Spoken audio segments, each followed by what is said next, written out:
음. 그 이렇게 거듭난다는 것은 공공연한 비밀이기 때문에 공공연한 비밀이기 때문에 누구나 할 수 있다. 누구나라는 건 누구나예요. 어린아이도 순수한 마음이 깨끗한 사람이면 누구든지 하나님을 볼 수 있다 하는 것처럼 철부지 예수님이 그렇기도 했죠. 이거를 정말 철부지 아이들에게 알려주시니 세상에 똑똑하다는 사람들에게는 딱 감추시고 철부지 아이들에게 자기 제자들 같이 순진한 사람들에게는 알려주시니 감사합니다. 그렇죠. 그러니까 마음이 깨끗하면 곧 거듭나는 그 비밀도 볼 수 있게 된다는 거죠. 마음이 깨끗하면 하나님 나라를 볼 수 있게 되는 거죠. 그래서 마음이 깨끗한 자 하나님을 뵐 것이며 마음이 깨끗한 자는 복이 있나니 하나님을 뵐 것이며 그랬죠. 오직 그래서 마음을 새롭게 마음을 그 말을 또 달리 말하면 마음을 새롭게 하여 변화를 받아라 하는 것이죠. 변화를 받으려면 변화의 주체는 누구예요? 하나님께서 우리를 변화시켜 주는 거죠. 그 변화의 주체를 만나게 돼야 변화가 되는 거죠. 그걸 오늘 이번에는 수동적 변화라 이렇게 얘기를 했습니다. 믿음은 우리는 그런 수동적 변화, 즉 변화를 받는 것이라 했습니다. 거듭나기 전에 그러니까 먼저 우리는 거듭나려면 먼저 마음을 새롭게 하라는 것이죠. 그래서 마음을 새롭게 한다, 마음을 깨끗하게 한다. 그러니 마음을 깨끗하게 하려면 마음을 새롭게 하려면 그 앞서 또 세상 풍조를 거슬러야 된다. 세상 풍조를 따르지 말고 세상을 거슬러서 살자. 이게 제일 맨 먼저 나온 얘기죠. 회개한다는 말이나 세상을 거스른다는 말이나 또 같은 말을 하겠습니다. 이렇게 믿음이라고 하는 것은 이 세상을 거슬러서 사는 그런 삶이라 하겠습니다. 세상에 휩쓸려 사는 삶, 그것을 이렇게 남들이 따라 사는 큰 길로 가는 것이 큰 길이라고 상징을 했고 좁은 길이라고 하는 것은 늘 거슬러 오르는 우리가 물고기가 죽으면은 물에 휩쓸려 떠내려가지만 자기가 살아있을 때는 산 물고기들은 즉 물을 거슬러서 올라가는 거죠. 근데 물을 거슬러 올라갈 때 그 거슬러 올라가는 힘이 그 힘은 어디서 나오나 그러면 물로 또 물의 힘을 이용해서 거슬러 올라가는 거죠. 그것도 하나의 비밀입니다. 세상 풍조를 거스르는 일은 곧 이게 믿음이라고 하겠습니다. 그리고 또 그 믿음은 뭔가 그러면 늘 새로운 이렇게 변화의 시작이죠. 즉 우리가 믿음에 들어갔다 하는 것 변화가 시작되는 일이죠. 모든 것은 이 세상에 변하지 않는 것이 있느냐? 그런데 그 변화의 방향이 중요한 거죠. 어떤 변화를 하고 있느냐? 이 세상에 변하지 않는 것은 없다고 했어요. 그렇지만 어떤 변화를 하느냐? 그 변화가 상승의 변화냐? 하강의 변화냐? 그저 흘러가는 변화, 이건 타락의 변화죠. 그게 거스르는 변화, 그게 상승의 변화예요.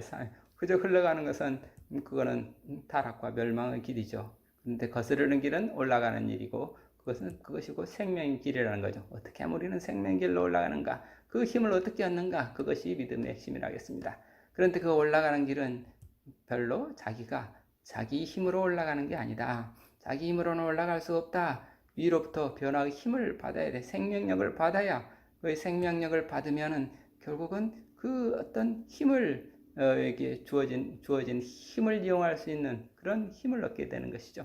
그래서 올라간다. 위로부터 변화의 힘을 받아서 우리는 올라가는 것입니다. 그것을 또 우리는 믿음이라고 합니다. 자기 힘으로 올라가는 것, 그런 거는 세상의 종교는 두 가지가 있죠. 자력 종교가 있고 타력 종교가 있죠. 내 힘으로 올라가 보겠다. 그걸 자력 종교라고 하고 또 위에서 주시는 힘을 받아서 올라가야 되겠다. 이걸 타력 종교라고 하는 거죠. 그런데 기독교는 자력 종교가 아니라 타력 종교인 것이죠. 그렇기 때문에 우리는 믿음으로 구원을 받는다 이런 말을 합니다. 그러니까 믿음으로 구원을 얻는다는 말이나 변화를 받아라 하는 말이나 같은 말이죠. 또 변화를 받는다 하는 말은 거듭나야 된다 하는 말이나 또 같은 말이죠. 이렇게 변화라고 하는 것이 가장 핵심인데 우리가 자연을 잘 살펴보면 자연은 우리에게 여러 가지로 거듭나는 방법들을 잘 보여주고 있습니다.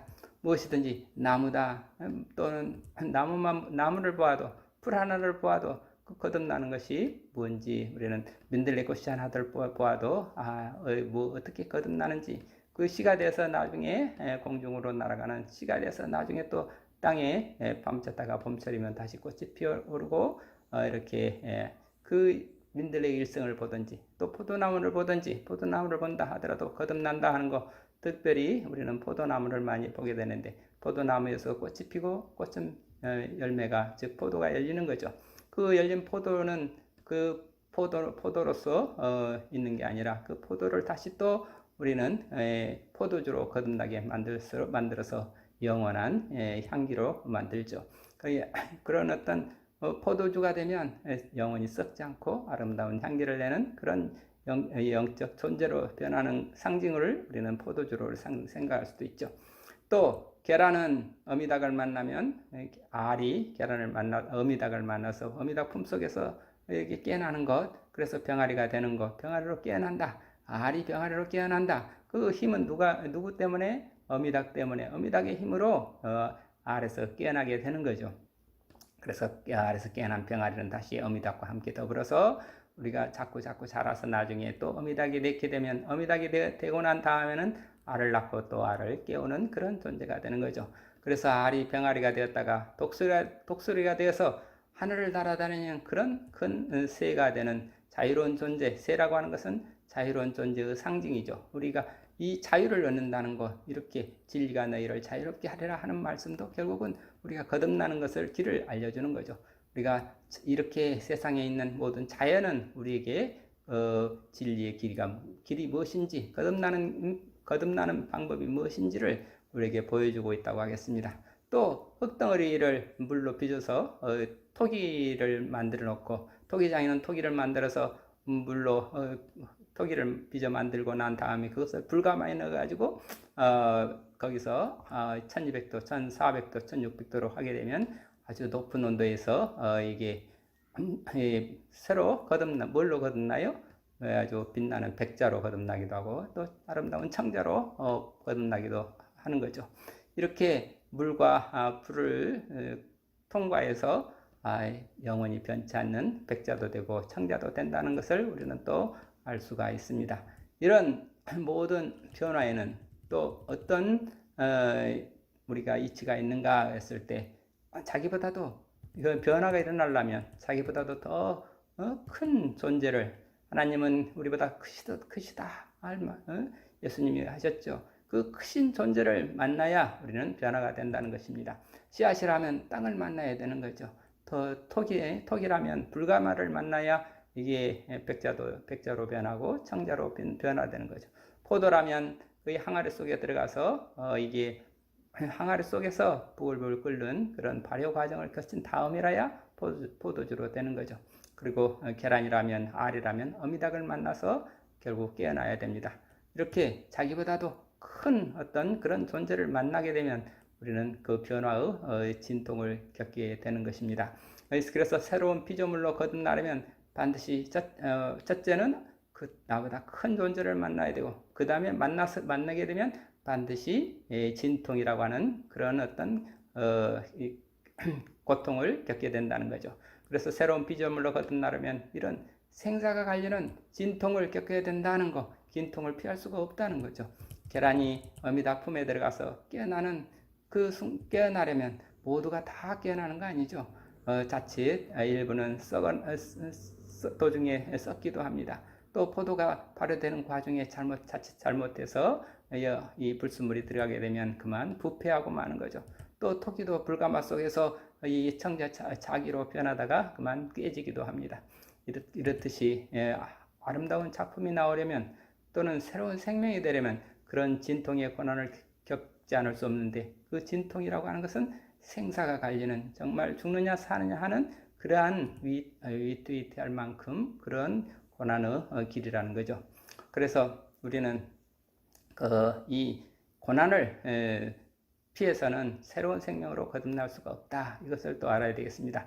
인생이 영적 변화를 일으키려면 그런 진통을 겪게 되는데 이것을 기독교에서는 십자가라고 하죠.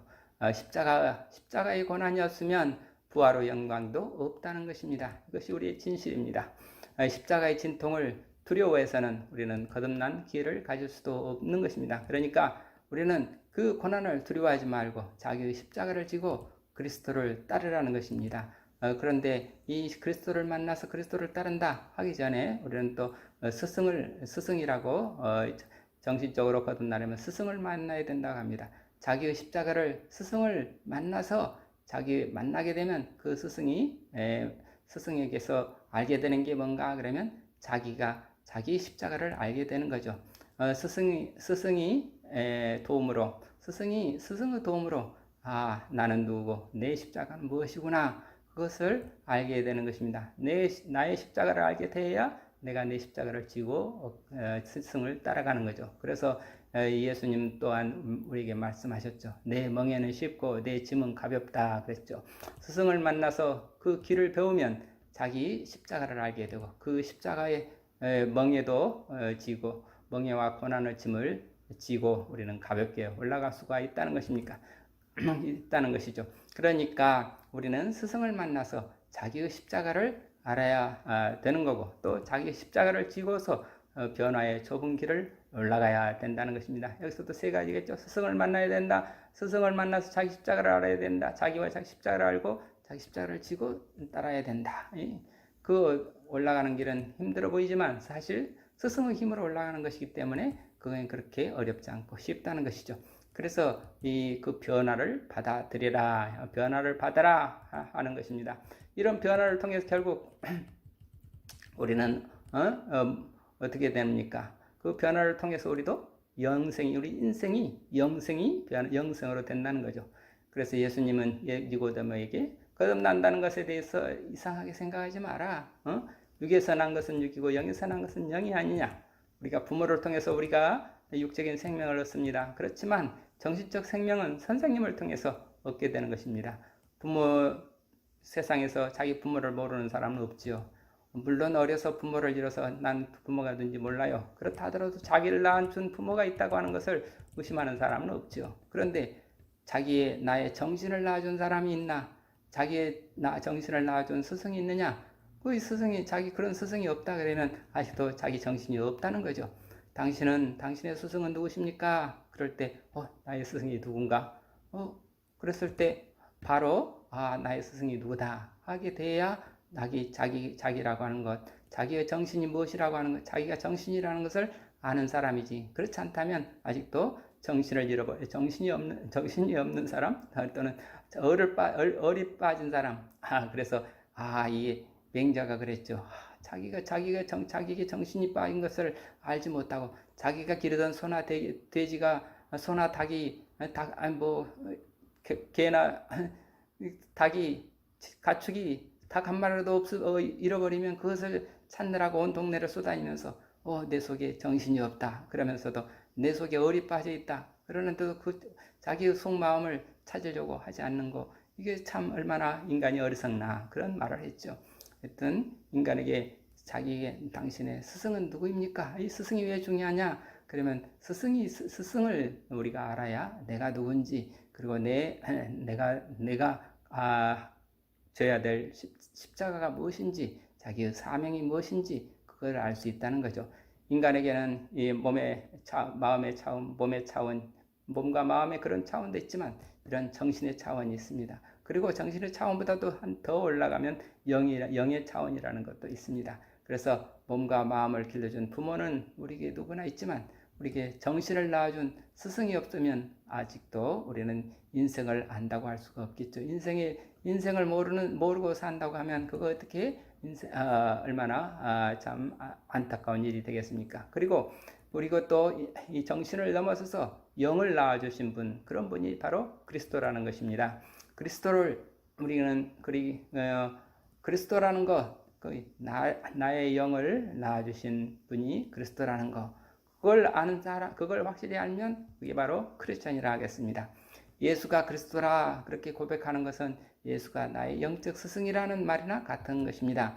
예수로 인해서 영적 생명을 얻게 되었다. 나는 영적 생명을 얻게 되었다. 예수는 나의 그리스도가 되었다. 이렇게 고백하는 것이 크리스천이라 하겠습니다. 그런데 이런 남들이 다 예수는 위대하다. 예수는 그리스도다. 예수는 구세주다. 그렇게 하니까 나도 덩달아서 예수는 그리스도다. 예수는 나의 구주다. 이렇게 앵무새처럼 따라서는 그건 진정 의미가 없는 거죠. 정말로 내 육체의 생명이 확실한 것처럼 내 정신의 생명이 확실해야 되겠고 또 정신을 넘어서 정신이 또 거듭나서 영적 생명이 되어서야 나의 영적 생명을 낳아주신 그리스도는 나의 그리스도는 나의 영의 어버이 되십니다. 이렇게 돼야 비로소 영생이 되는 것이겠죠. 그러니까 영적 생명으로 거듭난다는 것이 무엇인지, 그것을 우리는 영적 생명이라는 것을, 내가 영적 생명이라는 것을 매 순간 느끼면서 그리스도 안에서 영적 생명으로 살아가는 사람이 바로 크리스천이라 하겠습니다. 다시 말해서 우리가 세례받고 어느 교회에 소속되어 있다고 해서 크리스천, 그건 명목상의 크리스천이지 실질적인 크리스천이라고 할 수는 없다는 거죠. 더 심지어 목사나 장로가 되었다고 해서 우리가 크리스천인가 그랬을 때 꼭 그렇다고 할 수 없는 거죠. 날마다 기도하고 예배를 본다고 해서 거의 크리스천이라고 할 수 없는 거죠. 내적 크리스천은 이렇게 외적인 모습으로는 규정될 수가 없다는 거죠. 누구든지 그리스도 안에 있는 존재, 그리스도 안에서 새로운 피조물로 거듭난 사람, 그래서 빈 땅에 순수한 마음이 되어서 살아있는 정신, 살아있는 영, 산 영으로 유일하신 참 하나님을 모시고 사는 그런 산 사람, 산 영의 사람, 그런 사람이 크리스찬이라 하겠습니다. 이렇게 살아있는 영으로서 하나님을 모시고 사는 크리스천은 어떻게 삽니까? 늘 깨어서 하나님의 뜻을 알아차리며 살게 됩니다. 그래서 믿음의 마지막 네 번째 조건이 나옵니다. 변화를 받아 거듭난 새 사람은 하나님의 선하시고 기뻐하시고 온전하신 뜻이 무엇인지 분별하도록 하라. 하나님도 영이시고 그리스도도 영이시고 성령도 영이시죠. 영은 늘 살아있는 존재입니다. 살아있을 뿐만 아니라 또한 만물을 창조하시고 만물을 살리시는 분이 영이십니다. 무에서 유를 창조하신 하나님의 능력을 우리는 선하신 하나님이라 그러시죠. 또 말씀으로 만물을 지으셨다고 하셨습니다. 그 만물을 보시며 또 참 좋다고 기뻐하셨습니다. 이런 하나님은 곧 진리의 하나님이십니다. 또 하나님께서 온전하심 같이 우리도 온전하라. 우리를 온전케 하시는 하나님, 그게 바로 생명의 주님이시죠. 전능의 하나님이시고 전지의 하나님이시고 영원한 생명을 주시는 사랑의 하나님이십니다. 그러니까 우리가 변화를 받아서 거듭난 새 사람이 되면 늘 어미닭처럼 때에 따라서 때가 되면 알을 낳고 또 때가 되면 알을 품어서 병아를 깨우고 또 때가 되면 병아를 길러가는 것이죠. 봄이 되면 꽃이 피고 여름이 되면 잎이 나오고 가을이 되면 열매를 맺고 겨울이 되면 잠속으로 땅속으로 들어가는 것처럼 거듭난 사람은 때에 맞춰서 하나님의 뜻을 분별하라는 것입니다. 때를 분별하는 것이 곧 하나님의 뜻을 아는 것이라 하겠습니다. 너희는 이 시대의 뜻을 분별하라. 너는 천기의 기상을 분별하면서 어떻게 시대의 뜻을 분별하지 못하느냐? 시대의 뜻을 분별하는 사람이 하나님의 뜻을 아는 사람이라 하겠습니다. 그래서 예수님은 또 아버지께서 일하시니 나도 일한다 그렇게 말씀하셨죠. 때를 이끌어가는 분은 아버지 하나님이십니다. 그 아버지의 뜻에 맞춘다. 다시 말해서 때에 맞춰서 아버지께서 하시는 일을 아들이 하는 것, 그의 아버지 일을 하는 것이죠. 아버지 일이란 무엇입니까? 곧 아버지의 말씀을, 아버지를 믿는 거예요. 아버지 하나님의 일이 무엇입니까? 하나님께서 보내신 것을 믿는 것이라 그랬습니다. 하나님을 보내신 자를 믿는 것이 아버지 일입니다. 믿음이 곧 하나님의 일입니다. 그랬습니다. 그래서 하나님께서 하나님을 믿고 예수 그리스도를 믿는 것, 그것이 곧 우리가 하나님의 일인데, 이 하나님이 선하심으로 그게 결국은 아버지를 모시고 나도 아버지의 아들처럼 온전한 아들이 되는 그것이 결국은 아버지의 하나님의 일이라 하겠습니다. 하나님의 선하시니 나도 힘을 얻게 되고 하나님이 기뻐하시니 나도 빛을 얻어서 아버지의 온전하심 같이 나도 온전한 생명이 되는 것, 즉 온전한 사랑이 되는 것, 그것이 아버지의 일이라 하겠습니다. 결론은 간단하죠. 인생이라고 하는 것은 거듭나야 된다. 거듭나서 뭐가 되나? 영생이 되어야 한다. 영생이 되면 뭘 하나? 온 생명을 살리는 사랑이 된다. 이거죠. 우리가 달림처럼 하늘에 올라가서 아버지를 섬기는 아들이 되는 그것을 영생이라고 합니다. 그 아들이 영생이 되어서 하는 일은 무엇인가? 그 아버지의 빛을 비춰주고 아버지의 힘을 돌려주고 그래서 모든 생명을 살리는 사랑의 일이죠. 하나님의 선한 빛과 그 기쁨의 힘과 그 온전한 사랑을 알고 그 사랑을 전하는 사랑이 되라는 것입니다. 바리새인들이 예수님을 찾아와서 물었죠. 율법 중에서 가장 큰 계명이 무엇입니까? 그러자 예수님이 말씀하셨죠. 네 마음을 다하고 목숨을 다하고 뜻을 다하여 주 너희 하나님을 사랑하라 하셨으니 이것이 크고 첫째 되는 계명이요 둘째도 그와 같으니 그와 같다요. 둘째도 그와 같다요. 같으니 내 이웃을 내 자신과 같이 사랑하라 하셨으니 이 두 계명이 율법과 선지자의 강령이니라. 이 둘이 아니라 이거죠.